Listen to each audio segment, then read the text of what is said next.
అధికారులు గారు మరి ఈనాటి కార్యక్రమానికి విచ్చేస్తున్నారు. మరొక ముఖ్య అతిథి ఏలూరు జిల్లా మన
గౌరవనీయులు శ్రీమతి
నేను చూసుకుంటా ఫోన్ పెడితే నేను చెప్తాను.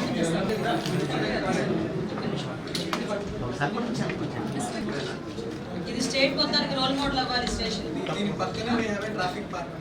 Yes. అందరూ చిన్న పిల్లలు అందరూ తీసుకుంటూ all schools they come and educated అన్ని పార్కులు ఆడుతూ తేలుతారు.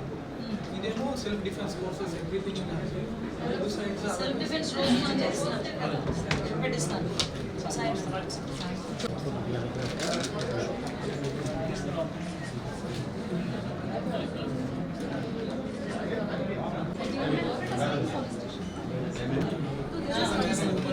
సాయనా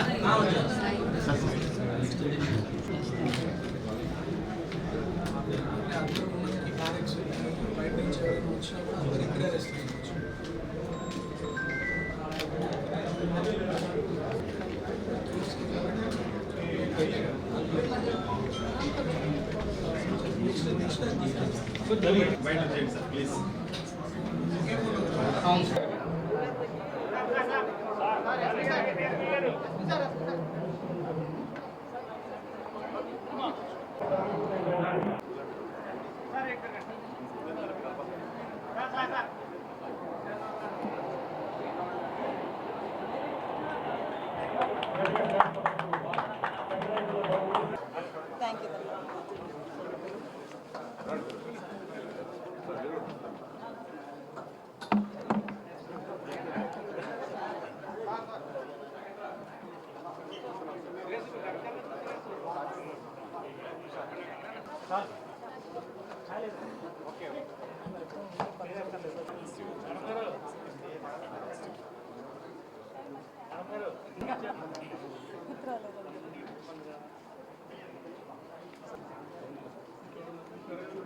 మేడం రండి మేడం చెప్పి చైర్మన్ గారికి ఇవ్వండి గారికి ఓకే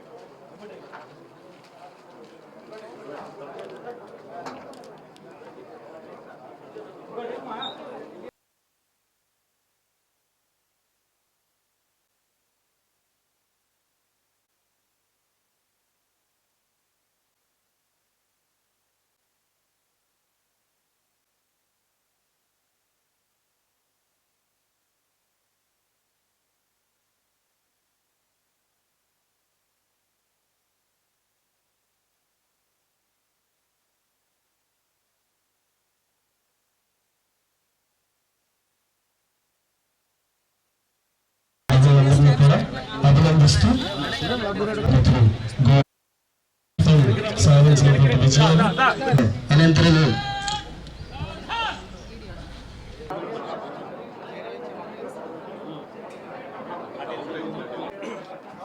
మా అందరికీ నమస్కారం. ఈరోజు ఏలూరు జిల్లాలో ఒక పెదపాడు పోలీస్ స్టేషన్, అదేవిధంగా పెదవేగి సర్కిల్, ఈ జిల్లా ఉమెన్ పోలీస్ స్టేషన్ ఇనాగ్రేషన్కి ఈరోజు ఓపెనింగ్కి ఇక్కడికి రావడం జరిగింది. ఈరోజు నాతో పాటు గౌరవ ఎమ్మెల్యే చింతమనేని ప్రభాకర్ రావు గారు, మా చంటి గారు, అదేవిధంగా మా ఎమ్మెల్యే గారు, అదేవిధంగా మాకు అన్న కేకే గారు అందరూ కూడా ఇక్కడికి రావడం జరిగింది. మేయర్ గారు, జిల్లా పరిషత్ చైర్మన్ గారు అందరూ కూడా, ప్రజాప్రతినిధులు అందరూ కూడా ఇక్కడికి రావడం జరిగింది.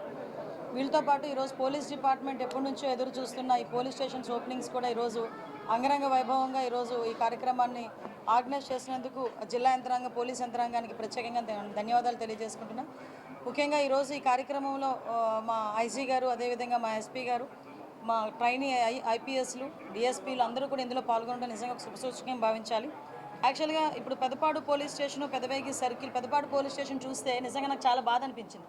అసలు ఇలాంటి పోలీస్ స్టేషన్లో ఇన్ని రోజులు ఎలా ఉన్నారా మా పోలీస్ డిపార్ట్మెంట్ వాళ్ళు అని కొంచెం ఇబ్బంది కూడా అనిపించింది. నేను ఏమైనా లేట్ చేశానా కొంచెం పోలీస్ స్టేషన్ ఓపెనింగ్కి రావటం అని కూడా, బట్ అయినప్పటికీ కూడా వాళ్ళు ఎక్కడా కూడా ఎటువంటి ఇబ్బంది పడకుండా ఎలాంటి ప్లేస్లోనైనా మేము మా డ్యూటీస్ చేయాలి అని దృక్పథంతో, ఒక స్పోర్టివ్ స్పిరిట్తో చేసినందుకు ఆ పోలీస్ స్టేషన్ పరిధిలోని ఎస్హెచ్ఓని, అదేవిధంగా అందరినీ కూడా నేను అభినందిస్తూ, ఈరోజు అక్కడ కొత్త బిల్డింగ్ కన్స్ట్రక్ట్ చేయడానికి మాకందరికీ కూడా తోడ్పాటు అందించిన ఎమ్మెల్యే గారికి కూడా ప్రత్యేకంగా నేను ప్రభాకర్ గారు, చింతమనేని ప్రభాకర్ గారికి కూడా ప్రత్యేకంగా ధన్యవాదాలు తెలియజేసుకుంటున్నా.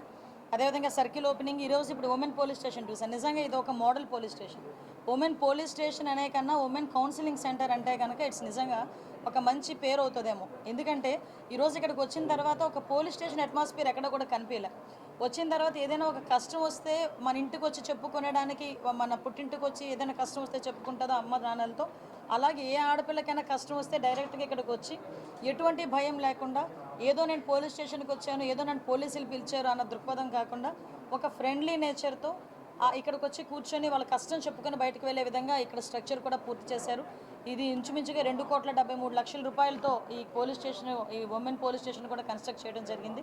నేను లోపలికి వెళ్ళి చూస్తే చక్కగా సోఫాలు అరేంజ్ చేశారు, పిల్లలు ఆడుకోవడానికి ఉంది, ఒక ఫీడింగ్ రూమ్ ఉంది, ఆఖరికి పోక్సో కేసెస్ ఏదైనా ఉన్న కౌన్సిలింగ్ సెంటర్ ఉంది. గౌరవ కలెక్టర్ గారు కూడా ప్రత్యేకంగా ఈ స్టేషన్ ఓపెనింగ్కి వచ్చారు. కలెక్టర్ గారు కూడా ఎటువంటి కౌన్సిలింగ్ సెంటర్స్ అయినా ఇక్కడ నుంచి చేసుకోవచ్చు. వన్ స్టాప్కి సంబంధించి లీగల్ కౌన్సిలింగ్స్ కూడా ఇక్కడ నుంచే జరుపుకోవచ్చు. ఓవరాల్గా ఒక మంచి వాతావరణమే కాకుండా, ఇందాకే నాకు ఎస్పీ గారు చెప్పడం అది నాకు చాలా హ్యాపీ అనిపించింది. ఈ బయట కూడా పిల్లలకి ఏదైనా కౌన్సిలింగ్ ఇవ్వాలి అనుకున్నా, వాళ్ళు ఏదైనా చదువుకోవాలి అనుకున్నా కూడా వాళ్ళు ఆటపాటలతో కలిపి చదువుకునేటట్టుగా, అట్ ద సేమ్ టైం వాళ్ళకి సెల్ఫ్ డిఫెన్స్ కోర్సులు కూడా ఇక్కడే నేర్పించడానికి కూడా ఒక ప్రత్యేకమైన ఏర్పాటు కూడా చేయడం జరిగింది. ఇవన్నీ చూస్తే నిజంగా ఒక మంచి పోలీస్ స్టేషన్ ఇది. రాబోయే కాలంలో కూడా స్టేట్లోనే ఒక ఆదర్శవంతమైన పోలీస్ స్టేషన్ అవ్వడానికి ఇదొక తోడ్పాటు అందిస్తుందని నేను ఖచ్చితంగా భావిస్తున్నా. ముఖ్యంగా ఇప్పుడే ఒక అభయ అని చెప్పి ఒక మనం కంప్లైంట్ బాక్స్ ఒకటి చూసాం. నిజంగా కంప్లైంట్ బాక్స్ ఓపెన్ చేసిన తర్వాత ఒక ఇన్నోవేటివ్ థాట్స్, ఎప్పుడు కూడా మా ఐజీ గారు, ఎస్పెషల్లీ మా ఎస్పీ గారికి ఇన్నోవేటివ్ థాట్స్తో మా చీఫ్ మినిస్టర్ మన చంద్రబాబు నాయుడు గారు అభినందనలు ఎప్పుడూ కూడా ఆయన అందుకుంటూ ఉంటారు. అదేవిధంగా ఈరోజు కూడా ఒక మంచి ఇన్నోవేటివ్ థాట్తో ఒక అభయ అని చెప్పి ఒక కంప్లైంట్ బాక్స్ని ఏర్పాటు చేశారు. ఆ బాక్స్లోకి వచ్చి ఏదో రాసి వేయడం కాదు, చాలామంది రాయలేని వాళ్ళు కూడా ఉంటారు. వాళ్ళందరూ అక్కడికి వెళ్ళి జస్ట్ క్లిక్ చేసి వాళ్ళ కంప్లైంట్ కనుక వాళ్ళు చెప్పగలిగితే అది ప్రింట్ వస్తుంది. కన్సర్న్ పోలీస్ స్టేషన్కి కంప్లైంట్ ఆన్లైన్లో వెళ్ళిపోతుంది. ఇమీడియట్గా పోలీస్ డిపార్ట్మెంట్ వాళ్ళు రెస్పాండ్ అవ్వడానికి కూడా మంచిగా జరుగుతుందనే ఉద్దేశంతో ఈరోజు ఓపెన్ చేయించారు. ఇప్పుడే చెప్పడం జరిగింది, ఒక పైలట్ ప్రాజెక్ట్ కింద ఏలూరు జిల్లాలోనే ట్రై చేద్దాం. కలెక్టర్ గారు కూడా దీని మీద ఇనిషియేషన్ తీసుకుని ఎక్కడైతే హాట్ స్పాట్స్ ఉన్నాయో, ఎక్కడైతే క్రౌడ్ మూవ్మెంట్ ఎక్కువగా ఉంటుందో అలాంటి స్పాట్లోని ఇలాంటి ఈ కంప్లైంట్ బాక్స్ని కనుక పెడితే డెఫినెట్గా ఉమెన్ అందరికీ కూడా మనకి ఇబ్బంది లేకుండా ఉంటుంది. చాలామంది పోలీస్ స్టేషన్కి రావాలంటే భయపడే వాళ్ళు, కొంతమంది వాళ్ళ పేరు రివీల్ చేయలేక ఇబ్బంది పడేవాళ్ళు, ఇలా అందరికీ కూడా ఉపయోగపడుతుందని మంచి ఉద్దేశంతో పెట్టడం జరిగింది. వాళ్ళని మనస్ఫూర్తిగా అభినందిస్తూ ఆ కార్యక్రమానికి మరింత వేగవంతం చేయాలని వాళ్ళందరినీ కూడా సూచిస్తూ ఏలూరు జిల్లా అంటేనే నిజంగా ఒక మాకు ఎన్డీఏ కూటమి గవర్నమెంట్కి అభిమాన జిల్లా అనుకోవాలి. ఎందుకంటే ఇక్కడికి వచ్చిన దగ్గర నుంచి వాళ్ళ అభిమానం, అదేవిధంగా వాళ్ళ ఆప్యాయత, వాళ్ళు మా పట్ల ఉన్న గౌరవం ఇవన్నీ కూడా వాళ్ళు చూపిస్తున్నారు. మాకు కూడా బాధ్యత పెరిగింది. ఈ నేపథ్యంలో ఏలూరు జిల్లాని ప్రత్యేకంగా చూసి లా అండ్ ఆర్డర్ విషయంలో కూడా ఎటువంటి ఇబ్బందులు లేకుండా చూసుకునే బాధ్యత మేము తీసుకుంటామని మీ అందరికీ కూడా తెలియదు. మంచి శుభకార్యానికి వస్తే అలాంటి అశుభకార్య పదాలు ఎందుకండి, అలాంటి మనుషుల గురించి ఎందుకండి మాట్లాడుకోవడం? నేను అఫీషియల్గా వచ్చాను, అఫీషియల్గా రాకపోయి ఉంటే అప్పుడు నేను చెప్పేదాన్ని. ఏదైనా ఇష్యూ ఉంటే ఒకటండి, ఏం చేయాలనుకుంటున్నారో చేసుకోమని అండి. కానీ అలా చేసేస్తాను ఇలా చేసేస్తాను ప్రగల్భాలు పలుకుతూ ఉంటే ప్రజలు ఆల్రెడీ 5 సంవత్సరాలు చూశారు. మీరు ఏమాత్రం చేయగలరు అనేది చూశారు, ఏమాత్రం చేయబోతున్నారు అనేది మొన్న మావిగన్తోనే ఒక క్లారిటీ వచ్చింది. ఈ మావిగన్ అన్న వెంటనే కుర్రోడు నవ్వాడు బయటికి. అంటే ఆ పదం వింటేనే మీరు నవ్వుతున్నారు, పదం మాట్లాడిన చూసి ఇంకెంతమంది నవ్వుతున్నారో ఆలోచించండి ఒకసారి. ఇలాంటి వ్యక్తి గురించి ఇంత మంచి పోలీస్ స్టేషన్లో ఎంతో కుటుంబాలకు మంచి జరిగి ఇలాంటి ప్రదేశంలో మాట్లాడుకోవడం కూడా నాకైతే అశుభంగా భావిస్తున్నాను. కాబట్టి ఇక్కడతో వదిలేండి, ఇంకేమంటే చెప్పండి. కంపల్సరీ అండి, నాకు సర్కిల్ విషయం కూడా చెప్పున్నారు, కొంత మేరకు ఇబ్బందులు ఉన్నాయి కొన్ని పోలీస్ స్టేషన్స్. అంటే దయచేసి మీరు కూడా అర్థం చేసుకోవాలి. లాస్ట్ 5 years మేము 2018 అంటే మీకు ఒక ఎగ్జాంపుల్ చెప్తున్నాం. మొన్న ఫైర్ టెండర్ వర్క్స్కి సంబంధించి కొన్ని ఎక్విప్మెంట్ అంతా ఓపెన్ చేసాం 246 కోట్ల రూపాయలు పెట్టి. ఆ రోజు నేను ముందు రోజు అన్ని చెక్ చేసుకుంటే 2018 తర్వాత నుంచి ఒక్క ఫైర్ ఇంజన్ రాలే గవర్నమెంట్, ఒక ఫైర్ ఇంజన్ కొనలే, ఒక చిన్న బోటు కొనలే. మళ్ళీ ఎగైన్ మా గవర్నమెంట్ వచ్చిన తర్వాత, ఎన్డీఏ గవర్నమెంట్ వచ్చిన తర్వాతనే సుమారుగా 294 కోట్లు పెట్టి ఈరోజు మనకి సమ్మర్ యాక్షన్ ప్లాన్లో భాగంగా ఎక్విప్మెంట్ కొన్నాం. అంటే ఇదే కాకుండా పోలీస్ స్టేషన్స్ కూడా రినోవేషన్ కానీ కొత్త పోలీస్ స్టేషన్స్ కానీ మళ్ళీ బడ్జెట్లో కేటాయించుకున్నాం. ఇలాంటి పోలీస్ స్టేషన్స్ ఏదైతే ఉన్నాయో వాటన్నిటిని కూడా మ్యాక్సిమం రినోవేట్ చేయాలి, డెఫినెట్గా జరగాలి. ప్రజలతో పాటు మా పోలీసులు కూడా అదే కోరుకుంటున్నారు, అదే ఆశిస్తున్నారు. డెఫినెట్గా ఈ కూటమి ప్రభుత్వంలో పోలీస్ స్టేషన్స్ అన్ని ప్రక్షాళన జరుగుతాయి. యాక్చువల్గా సైబర్ నేరాలకి దయచేసి మీ బాధ్యత కూడా ఉంది పత్రికా విలేకరులుగా. సైబర్ నేరాలు అరికట్టడానికి మెయిన్ అవగాహన ఒకటే మెయిన్ అండి. ఎందుకంటే ఎంత అవగాహన వస్తే ప్రజల్లో అంత ఈజీగా మనం ఆ సైబర్ నేరాల నుంచి బయటపడగలం. ముఖ్యంగా సైబర్ నేరాలు కూడా నేను మొన్న అసెంబ్లీలో కూడా చెప్పాను, ఎక్కువ మంది ఎడ్యుకేటెడ్ సైబర్ నేరాలు పారిట పడి డబ్బులు పోగొట్టుకుంటున్నారు. దయచేసి సైబర్ నేరాలకి దూరంగా ఉండండి. ఎవరైనా అన్నోన్ పర్సన్స్ కనుక మీకు ఫోన్లు చేసి ఓటీపీ చెప్పమన్నా, మిమ్మల్ని బెదిరించిన కన్సర్న్ పోలీస్ స్టేషన్కి వచ్చి రిపోర్ట్ ఇవ్వకుండా ఒకటి గవర్నమెంట్ ఎలా ఉంటుందంటే అవగాహన లేనివాడు ప్రవర్తిస్తాడు కొన్ని రకాలుగా. ఎలా ప్రవర్తిస్తాడు అవగాహన లేనివాడు? అలా అతను తీసుకురా జైల్లో పెట్టు, లేకపోతే అలాని తీసుకురా కొట్టు, లేకపోతే ఈ సెక్షన్స్ పెట్టు ఆ సెక్షన్స్ పెట్టు. అందుకే కదా కోర్టులకు వెళ్ళిన తర్వాత ఎన్నిసార్లు కోర్టులు ముట్టుకాయలు పెట్టింది జగన్మోహన్ రెడ్డి గవర్నమెంట్ని. ఈరోజు మేము అలా ముట్టుకాయలు పెట్టించుకోదలుచుకోలే. ఈరోజు నిజంగానే కొంత చిన్న దానికి ఏంటంటే చిన్న డిసాటిస్ఫాక్షన్ అనేది ఉంటుంది. కానీ మేమేమంటామంటే ఇక్కడ ఒక విజ్ఞత కలిగిన రాజకీయ నాయకుడిగా గౌరవ చంద్రబాబు నాయుడు గారు, ఒక విజ్ఞత కలిగిన రాజకీయ నాయకుడిగా పవన్ కళ్యాణ్ గారు, వీళ్ళిద్దరిని ఈరోజు మోడీ గారు, ఈ ముగ్గురు ఉన్న నేపథ్యంలో ఏదైనా లీగల్గా చేయాలి ఉద్దేశంతో మేము ముందుకెళ్లే పరిస్థితి తప్పించి మా ఉదాసీనత అయితే కాదు. ఏదో మా మంచితనం ఉన్న పదం గురించి కాకుండా మేము యాజ్ పర్ లా ప్రకారం వెళ్తున్నాం. ఎక్కడైనా అందుకే కదా సోషల్ మీడియాలో అబ్యూజింగ్సింగ్ కూడా ఈరోజు ఒక చట్టం తీసుకురావాలని ప్రత్యేకంగా ఒక జీవోఎం ఏర్పాటు చేసుకొని యాజ్ ఎర్లీ యాజ్ పాసిబుల్ చట్టాన్ని కూడా ఒక మంచి బ్యూటిఫుల్ చట్టం ఎదురుగా పెడతాం. అప్పుడు సోషల్ మీడియాలో ఎవరైనా ఏం మాట్లాడినా కూడా మాట్లాడడానికి కూడా భయపడేట్టుగా అవన్నీ కూడా మొన్ననే మన అమిత్ షా గారు కూడా మీకు అనౌన్స్ చేశారు. ఓవరాల్గా నక్సలిజాన్ని అరికట్టడంలో ఈరోజు కేంద్ర ప్రభుత్వం ప్రత్యేకమైన చర్యలు తీసుకొని ఓవరాల్ అన్ని స్టేట్స్ని కూడా ప్రక్షాళన చేస్తున్నారు. దానిలో భాగంగానే మన ఆంధ్రప్రదేశ్. అమ్మ మీకు మీ విషయం ఏంటంటే ఈరోజు ప్రత్యేకమైన దృష్టి పెట్టి ఎక్కడా కూడా ఎటువంటి ఇబ్బందులు జరగకూడదు, ఎటువంటి అవాంఛనీయ సంఘటనలు జరగకూడదనే ఒక పక్క నుంచి ఇంటెలిజెన్స్ విభాగం కానీ కేంద్ర ప్రభుత్వ ఇంటెలిజెన్స్ కానీ ప్రత్యేకమైన దృష్టి పెట్టి చేస్తున్నాం. దానిలో భాగంగానే ఎక్కడెక్కడ అలాంటి పర్సన్స్ ఎవరు ఉన్నారంటే మేము పిక్ చేసుకొని భద్రతా చర్యలు తీసుకుంటున్నాం. ఒకటేంటంటే నేను ఒకటే చెప్తున్నా, ఈరోజు మోడీ గారు ఒక గవర్నమెంట్లో కానీ ఈరోజు ఎన్డీఏ కూటమి గవర్నమెంట్లో కానీ ఈరోజు ఫస్ట్ నుంచి కూడా గౌరవ ముఖ్యమంత్రి గారికి ఒక పేరుంది. ఫ్యాక్షనిజాన్ని ఆ రోజు అరికట్టారు, గ్రూప్ తగాదాలను అరికట్టారు, కమ్యూనల్ వైలెన్సెస్ని అరికట్టారు, రీజనల్ వైలెన్సెస్ని అరికట్టారు. ఆటోమేటిక్గా ఈరోజు రౌడీ మూకలు మాకు ఇప్పుడు టార్గెట్ మాకు రౌడీ మూకలు. నెక్స్ట్ ఏంటంటే ఈ గాంజా, డ్రగ్స్, వీటి మీద ప్రత్యేకమైన దృష్టి పెట్టాం. దీని మీద మ్యాక్సిమం గౌరవ ముఖ్యమంత్రి గారి ఆధ్వర్యంలో, పవన్ కళ్యాణ్ గారి ఆధ్వర్యంలో దీని మీద కూడా చర్యలు.